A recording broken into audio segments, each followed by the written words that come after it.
그게 무슨 말씀이세요? 한국의 방산 수출액이 지난 5년간 100%나 증가했다고요? 여기 일본의 경제신문 편집실. 신입 여기자가 데스크에서 던져준 자료를 들고 놀라서 말을 제대로 잇지 못하고 있습니다. 최근 미국에서 분석한 자료를 토대로 한국을 취재하라는 지시를 받았는데 자료를 받자마자 얼어버렸다고 합니다. 대체 무슨 사연일까요? 오늘의 사연 시작합니다. 안녕하세요. 저는 마츠모토 하루나라고 하고 일본 경제신문에 입사한 지 이제 6개월째인 신입기자입니다. 대학교를 거쳐서 바로 취직을 했기 때문에 솔직히 아직 세상을 잘 모르는 햇병아리예요. 그런 제게 엄청난 임무가 주어졌습니다. 바로 한국 출장이었어요. 선배 기자님과 함께 가는 출장이긴 하지만 꽤 큰 특집 기사의 일원이 된다는 사실은 너무 떨렸습니다. 그런데 한편으로는 걱정도 좀 됐어요. 난생 처음 외국에 가는 거라 걱정이 되냐고 주변에서 물었지만 사실 한국에 간다는 것 자체가 걱정스러웠습니다. 이런 이야기를 한국 분들이 들으시면 화가 나실 텐데요. 사실 전 어렸을 때부터 할아버지의 영향을 많이 받았어요. 할아버지는 항상 한국에 대해 안 좋은 말씀을 하셨죠. 하루나 한국은 우리나라보다 열등한 나라야. 우리가 그들에게 엄청난 가르침을 주었지. 이런 말씀을 자주 하셨어요. 그때마다 저는 고개를 끄덕이며 할아버지의 말씀을 곱씹었죠. 그래서 그런지 저는 일본을 휩쓴 한류 열풍에도 좀 무관심했습니다. 뉴스에서 한국 얘기가 나오면 대충 듣고 넘기곤 했죠. 물론 지금 일본에서 한국 문화가 굉장히 인기가 좋다는 건 잘 알아요. 하지만 그저 연예산업이 좀 발달한 정도겠지 생각했어요. 어차피 우리보다 못한 나라라고 여겼으니까요. 그런데 이런 제 생각이 흔들리는 일이 생겼습니다. 그날 아침은 지금도 생생하네요. 아침부터 평소와 다름없이 사무실에 출근했는데 데스크에서 저를 불렀어요. 하루나 씨, 이리 와보세요. 데스크 차장님의 목소리는 평소와 달리 긴박해 보였어요. 저는 긴장된 마음으로 차장님 앞으로 갔죠. 이 보고서 좀 봐요. 차장님이 건네준 보고서를 받아들고 훑어보는데 저도 모르게 눈이 커졌어요. 한국의 R&D 투자 세계 5위. 한국 방산 수출 급증, 일본을 거절한 호주, 한국을 선택하다. 제 눈을 의심할 수밖에 없었어요. 이게 무슨 말도 안 되는 소리인가 싶었죠. 차장님, 이게 정말인가요? 제 목소리에 의심이 가득 묻어났어요. 차장님은 고개를 끄덕이셨죠. 네, 미국의 유명한 경제연구소에서 나온 보고서예요. 우리도 처음엔 믿기 힘들었지만 사실이니 이에 대해서 기사가 나가야 해요. 저는 여전히 믿기지 않았어요. 한국이 우리나라를 앞선다고요? 그것도 첨단 기술 분야에서? 방산 분야에서? 하루나 씨, 이번에 한국에 가서 이 내용을 취재해 오세요. 차장님의 말씀에 저는 깜짝 놀랐어요. 제가 한국에 간다고요? 저요? 하지만 저는 아직 해외 취재 경험이 없는데 괜찮을까요? 제 목소리가 떨렸어요. 솔직히 무서웠거든요. 한 번도 가본 적 없는 나라, 그것도 항상 안 좋게 들어왔던 한국에 간다니. 우선 선배 기자와 2인 1조 취재니까 걱정하지 말고. 하루나 씨를 보내는 이유가 있어요. 한국이 처음이잖아. 신선한 시각으로 한국을 바라볼 수 있을 거예요. 게다가 젊은 세대의 관점도 필요하고요. 차장님의 말씀에 저는 할 말을 잃었어요. 거절하고 싶었지만 신입 기자인 제가 거절할 수 있는 상황이 아니었죠. 알겠습니다. 최선을 다하겠습니다. 떨리는 목소리로 대답했어요. 차장님은 미소를 지으며 말씀하셨죠. 좋아요. 일주일 후에 출발하세요. 그때까지 한국에 대해 공부도 좀 하고 준비 잘하고요. 제자리로 돌아오는 발걸음이 무거웠어요. 머릿속이 복잡했죠. 한국에 대한 선입견, 할아버지의 말씀, 그리고 방금 본 충격적인 보고서. 이 모든 것들이 뒤엉켜 있었어요. 집에 돌아와서도 마음이 진정되지 않았어요. 심란한 마음이었지만 제게 주어진 일을 등한시할 수 없으니 한국에 대해 공부를 시작했습니다. 일주일 동안 한국에 대해 공부했어요. 인터넷으로 찾아보니 한류 말고도 여러 분야에서 두각을 나타내고 있더라고요. 하지만 여전히 의심이 가득했어요. 이런 것들은 다 과장된 거겠지. 원래 어떤 조사나 연구는 어떤 관점에서 하느냐에 따라 달라져. 그렇게 생각하며 스스로를 위로했죠. 그리고 한국으로 떠나는 날을 맞이했습니다. 공항으로 향하는 차 안에서 저는 창밖을 바라보며 많은 생각을 했어요. 한국이 그렇게 대단한 나라라면 나는 왜 모르고 살았을까? 내가 배웠던 역사나 경제 관련 공부에서는 왜 한국을 제대로 언급하지도 않았을까? 비행기에 오르면서 마음을 다잡았어요. 저는 기자잖아요. 객관적으로 바라보자. 편견 없이 사실만을 보자. 그렇게 다짐하면서도 제 마음 한구석에는 여전히 의구심이 자리 잡고 있었죠. 하지만 이 의구심은 한국에 도착한 지 얼마 되지 않아 하나씩 무너지기 시작했어요. 인천공항에 도착했을 때부터 놀라움의 연속이었죠. 일본의 공항과는 뭔가 달랐거든요. 더 현대적이고 세련된 느낌이 들었어요. 하지만 그때까지만 해도 저는 여전히 의심의 눈초리를 거두지 않았어요. 겉모습만 그럴듯하게 꾸며놓은 거겠지라고 생각했죠. 인천과 서울의 화려한 모습도 도쿄와는 왠지 달랐습니다. 도쿄는 뭔가 칙칙하고 갑갑한 느낌인데 고층 빌딩이 똑같이 많지만 한국은 뭔가 생기가 넘치는 느낌이었는데요. 한국을 여러 번 온 선배는 이미 들떠서 신나하더라고요. 저도 뭔가 들뜨려 있는데 마음을 애써 다잡았죠. 취재에만 집중하기로 했습니다. 시간이 없으니 빠르게 움직여야 했죠. 첫 번째 취재지는 한국의 대표적인 R&D 연구센터였어요. 현대적인 건물 외관에 촌뜨기처럼 두리번거리고 있는데 미리 연락해둔 담당자분이 나왔습니다. 안내를 받으며 설명을 듣기 시작했죠. 담당자가 한국의 R&D 투자에 대해 설명해주기 시작했어요. 한국의 R&D 투자는 세계 5위 수준입니다. 그 말을 듣고 저는 깜짝 놀랐어요. 정말인가요? 그게 가능한 일인가요? 제가 의심스러운 눈초리로 물었죠. 담당자는 미소를 지으며 계속 설명했어요. 네, 유네스코 자료에 따르면 한국의 R&D 지출이 790억 달러로 전 세계에서 5위를 기록했습니다. 프랑스와 영국 같은 전통적인 유럽 선진국들을 앞섰죠. 우리 앞에는 미국, 중국, 일본, 독일뿐입니다. 빠르게 탑5 안에 들어간 거죠. 저는 여전히 믿기 힘들었어요. 하지만 한국은 인구도 적고 영토도 작고 자원도 부족하지 않나요? 어떻게 그런 성과를 낼 수 있죠? 담당자는 고개를 끄덕이며 말했어요. 맞아요. 많은 전문가들도 이 수치가 말이 안 된다고 했죠. 다른 선진국들은 모두 뭔가 치트키가 있어요. 인구, 영토, 자원 등등. 하지만 한국은 그중 뭐 하나 없죠. 그래서 더 놀라운 겁니다. 그의 설명을 들으며 저는 점점 더 혼란스러워졌어요. 만약 이게 사실이라면 정말 대단한 일이구나. 라는 생각이 들었죠. 담당자는 마지막으로 이렇게 덧붙였어요. R&D 투자는 국가의 미래를 좌우합니다. 이 순위는 앞으로 수십 년, 어쩌면 100년 이상 변하지 않을 수 있어요. 한국이 이 자리를 지키고 있다는 건 앞으로도 계속 선진국의 대열에서 멀어지지 않을 거란 뜻이에요. 더 발전할 일만 남았다고 봅니다. 이 말을 듣고 저는 깊은 생각에 빠졌어요. 한국이 정말 이렇게 대단한 나라였나? 그동안 제가 얼마나 편견에 사로잡혀 있었는지 깨닫기 시작했습니다. 다음 날은 한국의 방산업체를 더 자세히 취재하기로 했어요. 아침부터 큰 방산업체를 방문했는데 그곳에서 본 것들은 정말 충격적이었어요. 먼저 K9 자주포 생산 라인을 봤는데요. 담당자가 자신감 넘치는 목소리로 설명하더라고요. 우리 K9 자주포는 호주에서 30대를 수출했죠. 약 9천억 원 규모였습니다. 여기에 K10 탄약 운반 장갑차 15대도 포함됐었죠. 그리고 곧 루마니아와도 수출이 이루어질 예정입니다. 그 말을 듣고 눈이 휘둥그레졌어요. 일본이 호주와 잠수함 계약을 하지 못했다는 걸 알고 있었거든요. 한국이 그 까다로운 호주를 상대로 이런 대규모 계약을 따냈었고 또 세계 각국에 활발히 수출을 한다니 믿기지 않았어요. 더 놀라운 건 그 다음이었어요. 담당자가 계속해서 말했죠. 인도에서는 이미 K9 자주포 100대를 구입했고 200대를 추가로 도입할 예정입니다. 중국과 파키스탄 국경을 견제하는데 우리 자주포가 매우 적절하게 활용되고 있죠. 올해 초에는 자주포 이문을 추가 주문했는데 이는 성능에 대한 만족도가 매우 높기 때문입니다. 이 말을 듣고 정말 혼란스러웠어요. 쿼드 국가인 호주와 인도가 한국의 무기를 선택했다니 말이 되나요? 그리고 가장 충격적인 말을 들었어요. 담당자가 자부심 가득한 표정으로 말했죠. 한국은 현재 세계 방산 수출 8위예요. 하지만 곧 이탈리아, 영국, 독일을 제치고 5위권에 들어설 겁니다. 다른 나라들의 수출 증가율은 10% 내외인데 우리는 지난 5년간 무려 177% 증가했거든요. 스톡홀름 국제평화연구소의 분석을 보면 한국의 성장세가 얼마나 놀라운지 알 수 있죠. 개인적으로 매우 자부심을 가지고 있는데 저뿐만 아니라 전 직원들이 모두 자부심을 가지고 일하고 있습니다. 이 말을 듣고 너무 놀라 말을 잇지 못했어요. 일본보다 앞서 있다니, 게다가 G7 소속 선진국들을 따라잡고 있다니 한국의 발전이 어디까지 된 걸까? 머릿속이 복잡해졌어요. 담당자는 계속해서 설명했어요.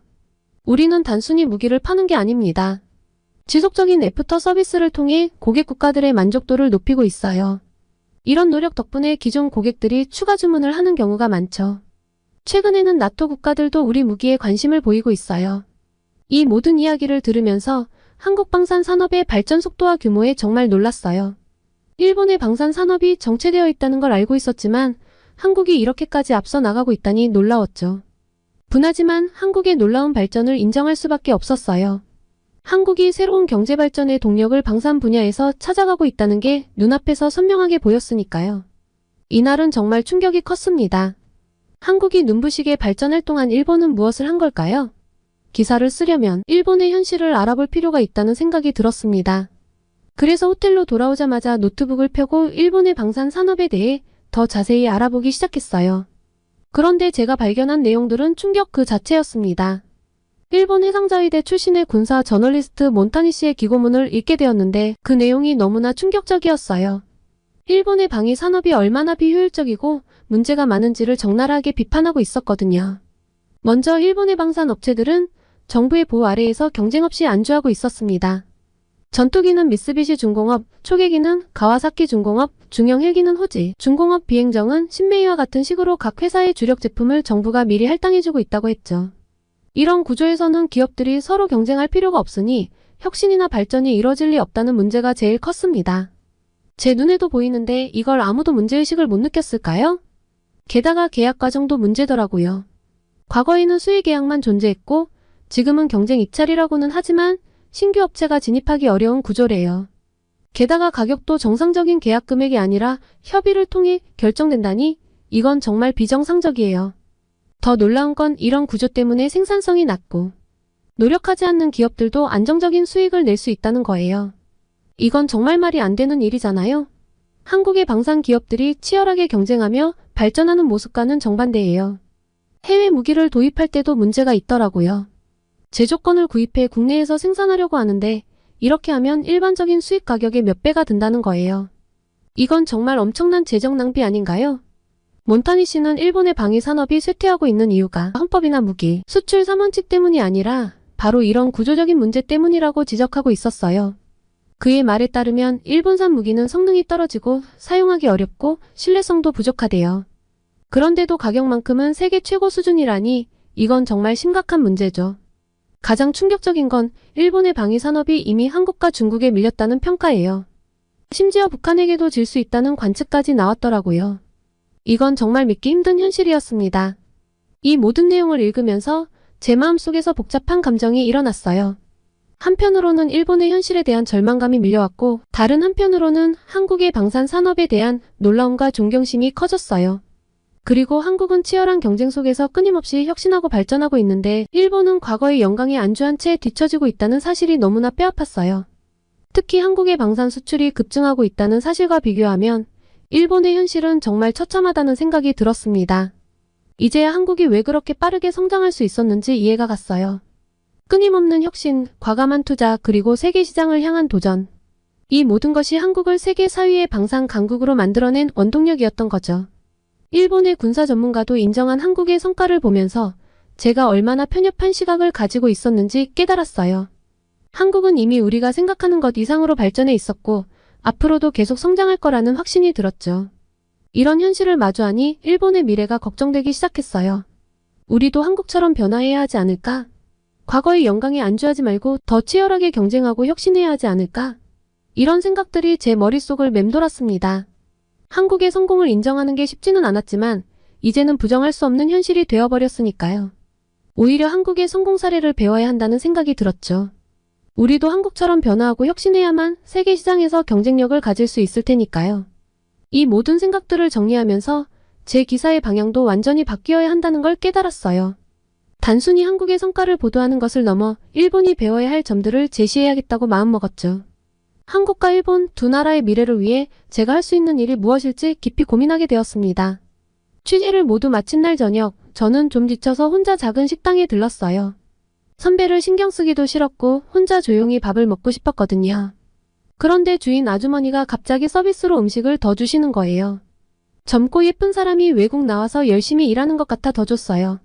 많이 드세요. 이런 친절에 당황스러웠어요. 일본에서는 잘 볼 수 없는 광경이었거든요. 돈을 내려고 하니 손사래를 치시며 거절하시더라고요. 처음에는 이런 문화가 비효율적이지 않을까? 라고 생각했어요. 하지만 왠지 모를 따뜻함을 느꼈죠. 검색을 해보니 이게 바로 한국의 정의라고 하던데요. 이런 문화가 한국의 발전에 어떤 영향을 미쳤을까 궁금해졌어요. 지난 며칠간 제가 본 한국은 첨단 기술과 치열한 경쟁의 나라였는데요. R&D 투자 세계 5위, 방산 수출 급증, 글로벌 시장을 향한 끊임없는 도전. 모두 놀라운 성과들이었죠. 하지만 그 이면에 이런 따뜻한 인간미가 있다는 걸 깨달았어요. 어쩌면 이런 정 문화가 한국 기업들의 끈끈한 팀워크를 만들어내는 게 아닐까요? 방산 기업 직원들의 열정적인 모습이 떠올랐어요. 그들은 단순히 돈을 벌기 위해서가 아니라 국가를 위해, 동료들을 위해 일한다는 느낌이 들었거든요. 또 한국 기업들의 뛰어난 고객 서비스도 이런 정신에서 나오는 게 아닐까 싶었어요. 방산 제품을 수출한 뒤에도 지속적인 애프터 서비스로 고객 만족도를 높인다던 담당자의 말이 생각났어요.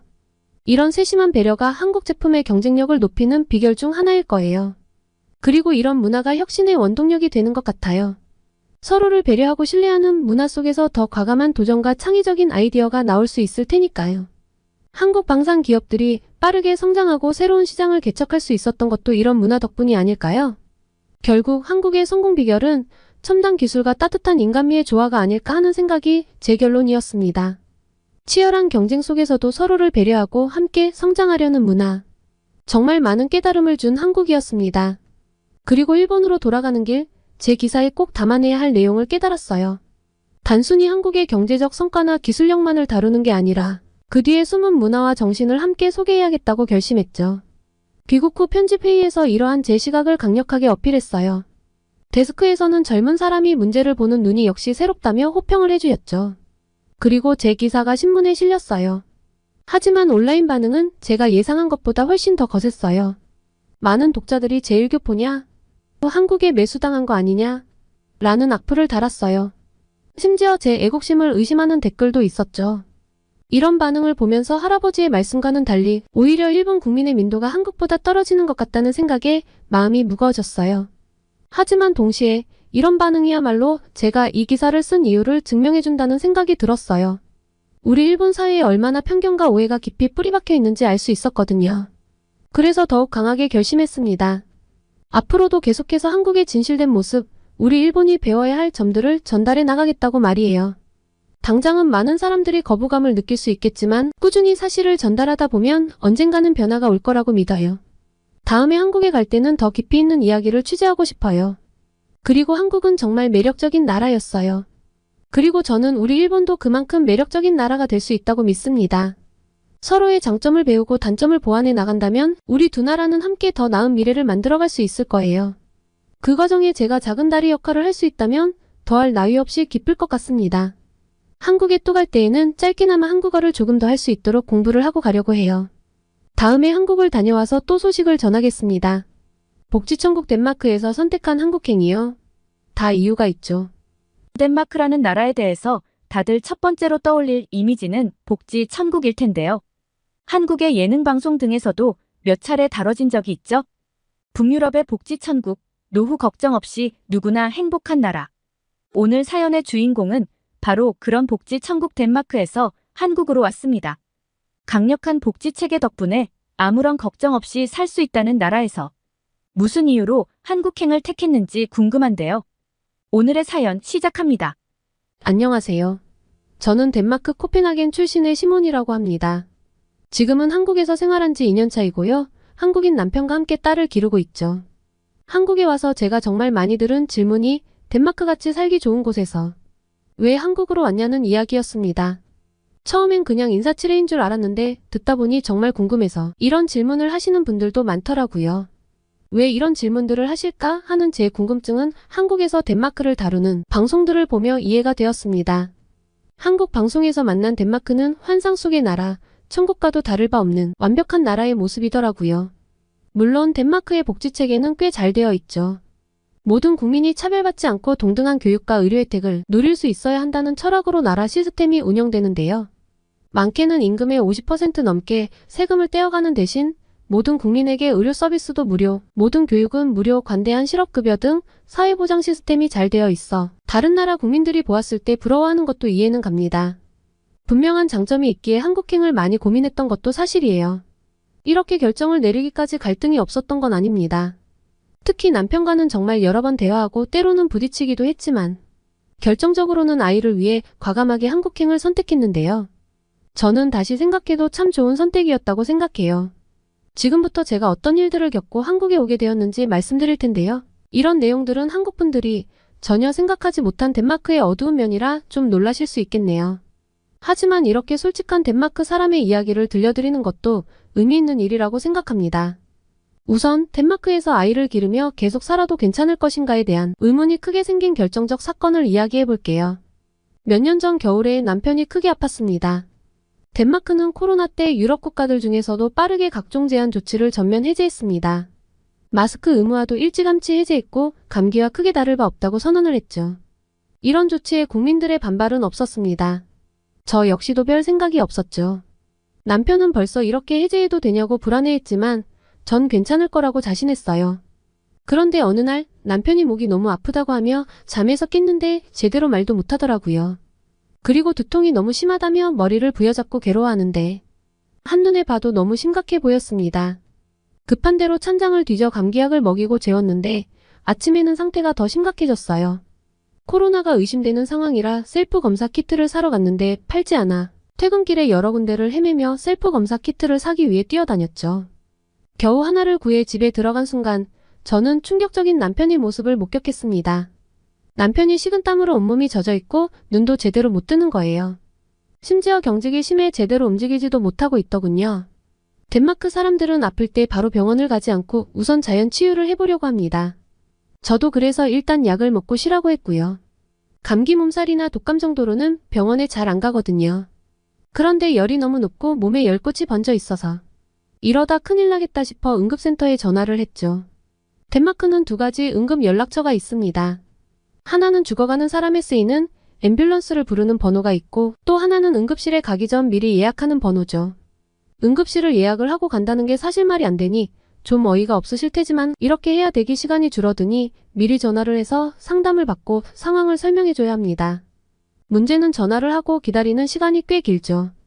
당장이라도 들쳐업고 병원으로 가고 싶었지만 예약 없이 간다면 응급실 앞에서 무한정 기다려야 할 수도 있어 물수건으로 남편을 닦아주며 초조하게 기다리는 것밖에 할 수 있는 일이 없더군요. 30분쯤 지나 겨우 자리가 나서 근처 응급실로 갈 수 있게 되었습니다.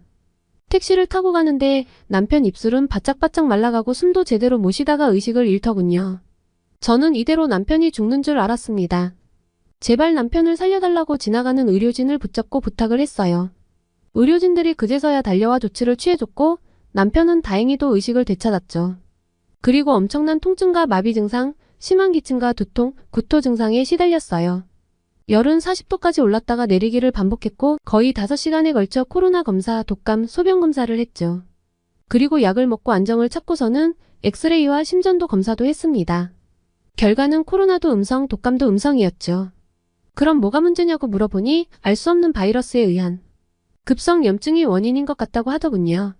코로나 변이 같긴 한데 잘 모르겠고 이제 열이 내려서 생명에 지장이 없으니 집에 가라면서 만약 내일 다시 아프면 GP, 그러니까 지정주치의에게 연락을 하라고 했습니다. 다음날 연락한 저희의 GP는 스케줄이 다 차서 바쁘다며 다음 주에 오라고 하더군요. 제가 한국을 몰랐다면 이러한 것들에 문제점을 느끼지 않았을 수도 있을 것 같습니다.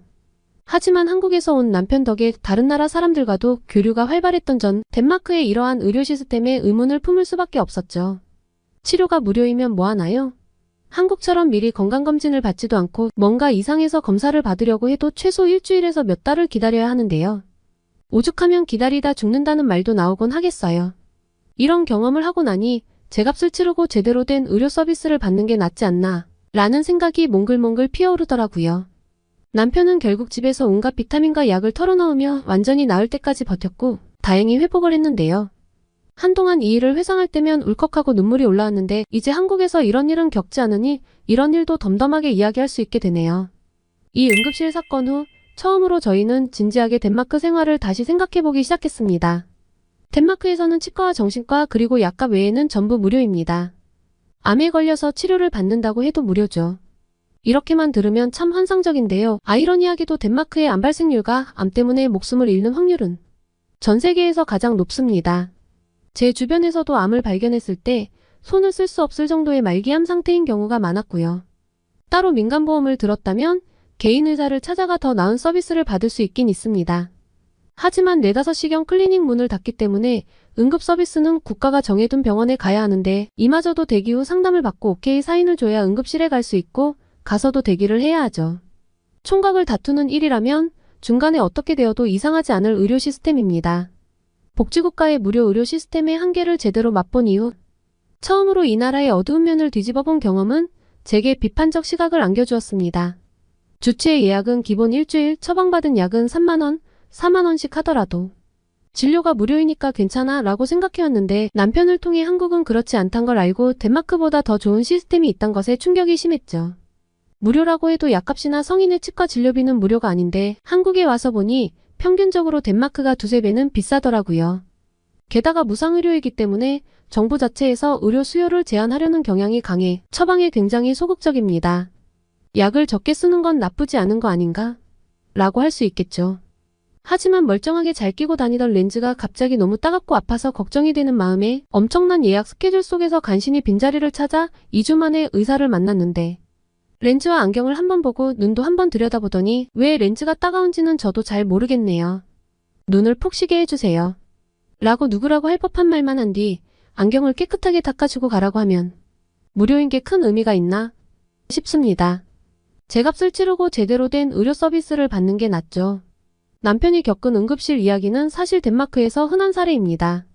제 친구는 수두에 걸려서 열이 40도에 육박하고 고통이 심해서 울면서 몸부림치는데 의사가 심각해 보이지 않는다는 이유로 만나주지 않았고 응급실 예약을 하고 4일 만에 응급실에 갔지만 수두인데 그냥 쉬라며 돌려보냈어요. 고통에 몸부림치며 홀로 회복을 한 친구는 살 길은 운동뿐이라며 운동 매니아가 됐죠. 세금을 그렇게나 많이 걷어가는 이유 중 하나가 이런 무상 의료도 있는데 결국 국민들이 사보험을 든다면 별 의미가 없지 않나요? 그리고 아이를 낳고 기르면서 고민은 더 깊어졌습니다. 딸은 눈에 띄게 똑똑해서 영재 소리를 듣고 있거든요. 개인적으로도 아이가 자신의 능력을 최대한 발휘하면서 살아갔으면 하는 바람입니다. 그런데 덴마크 사회에서는 아이가 성취에 대한 동기부여를 얻기 정말 어려워요. 덴마크는 직업에 귀천도 없고 본인이 원하는 공부는 돈 걱정 없이 할 수 있으니 좋은 거 아니냐고 생각하시겠죠? 한국 방송에서는 덴마크 사람들은 돈을 더 버는 것에 큰 욕심이 없다고 하지만 한 커플만 벗겨보면 그렇지 않습니다. 덴마크는 빈부격차가 정말 크거든요. 저와 남편은 20평짜리 주택 월세를 한국 돈으로 320만 원을 내고 거주했는데 친구는 비슷한 조건의 집을 반의 반값도 안 되는 가격에 렌트를 하고 있었습니다. 부모님이 물려주신 아파트 2채 중 한 곳에 살고 있기 때문이죠. 저희도 좋은 집을 사고 싶었어요. 그런데 능력이 아무리 뛰어나도 이걸 뛰어넘을 만큼 부를 축적하는 건 덴마크에서 불가능합니다. 세금도 너무 많이 나가고 물가도 너무 비싸거든요. 부가가치세가 25%니까요. 덴마크 사람들도 연봉을 올리기 위해 이직을 꾀합니다. 한 회사를 그리 오래 다니지 않아요. 하지만 월급이 올라도 세금이 너무 큰 비중을 차지하고 월세를 내고 나면 남는 게 없죠. 제가 살고 있는 집보다 쾌적한 덴마크의 교도소를 보면 한 번씩은 내가 뭐하고 사는 건가 싶을 때도 있습니다. 덴마크 문화 자체가 부를 자랑하지 않는 분위기고 그렇게 자랑하는 사람에 대해서 혐오감을 보이는데 사실은 연봉을 올리기 위해 이직도 하고 더 좋은 집에 살고 싶은 욕망도 다들 있습니다. 눈이 오고 비가 올 때 자전거 말고 차를 타고 싶어 해요. 그런데 자동차 등록세가 차 가격의 180%, 부가세가 25%니 부담스러워서 외국에서 차를 구매해서 들어오는 편법까지도 일삼죠. 이런 일들이 결국 다들 내면에 물질에 대한 욕망이 있던 걸 보여주는 사례 아닐까요? 하지만 자산 자체가 압도적으로 불평등하게 시작하고 어마어마한 세금을 내고 나면 남는 것이 없어 개인의 노력으로 바꿀 수 없다는 사실을 깨닫고 무기력증과 우울증으로 정신과 약을 먹으며 버티거나 아니면 해외로 이주하거나 하게 되죠. 최근에 덴마크에서 대학까지 무료 교육을 받고 인근 유럽 국가나 미국 등으로 이주하는 사례가 엄청나게 늘어났습니다. 커리어를 중요시 여기고 좀 더 성공하고 싶은 사람들은 덴마크를 떠나고 있죠. 그렇다고 근무 환경이 아주 좋은 것도 아닙니다. 해고가 정말 쉽거든요. 대신 실업급여 제도가 잘 되어 있지 않냐고 반문하실 텐데 반은 맞고 반은 틀립니다. 실업급여를 받으려면 매달 빠져나가는 높은 소득세에 추가로 본인이 직접 실업보험 제도에 가입해야 합니다. 선택적으로 추가 보험비를 1년 이상 납부한 사람에게만 해당하는 제도죠. 근로자 누구나 실직을 하면 2년간 실업급여를 받을 수 있는 것이 아닙니다. 아이가 생기고 보니 이런 문제들이 다시 보이더군요. 나라의 젊고 유능한 인재들은 외국으로 빠져나가는데 고만고만한 사람들끼리 평등하게 사는 것이 과연 좋을까? 덴마크의 젊고 유능한 인재는 빠져나가고 그 자리를 메우는 건 제 남편 같은 외국인들입니다. 덴마크 사람들이 여유있게 일한다고는 하지만 반대로 외국인들은 죽어라 일하며 메꾸죠. 회사의 리더급 레벨에는 덴마크인이나 북유럽 사람보다 다른 나라 사람들이 많다는 것이 이런 걸 증명한다고 봅니다. 외국인들이 지탱하는 나라가 되어가지만 외국인에게 배타적이고 박한 나라가 바로 덴마크이고요. 남편이 아무리 덴마크에 적응한다 한들 결국 이방인이라는 것도 마음에 걸렸습니다. 사랑하는 제 딸을 가장 좋은 환경에서 기르고 싶은 마음에 미국, 캐나다, 인근 스웨덴 등 여러 나라를 따져보았는데요.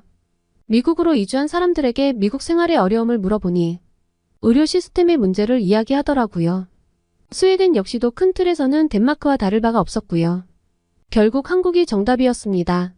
능력을 발휘해서 부를 축적하는 것이 가능하고 그러한 개인의 노력은 인정해주고 또 개인의 성공과 성취를 박수쳐주는 곳이니까요. 합리적이고 수준 높은 의료 시스템 안에서 살아갈 수 있다는 것도 높이 샀고요. 게다가 치안 역시 전 세계 어디를 견주어봐도 1등으로 손꼽히니 걱정이 없습니다. 그리고 덴마크에서는 외식이 너무 부담스러웠는데 한국에서는 한 번씩 외식도 하고 배달 음식도 시켜 먹으며 소소한 행복을 나누곤 하죠. 파랑새는 없다고는 하지만 적어도 제게 있어 한국은 제 딸의 능력을 또 남편의 능력을 최대한으로 발휘할 수 있는 곳이고 안심하고 딸을 기를 수 있는 곳입니다. 개인적으로는 덴마크가 한국에서 배울 점들을 배워와서 좀 더 발전하길 바라는데 아무래도 쉽지 않겠죠?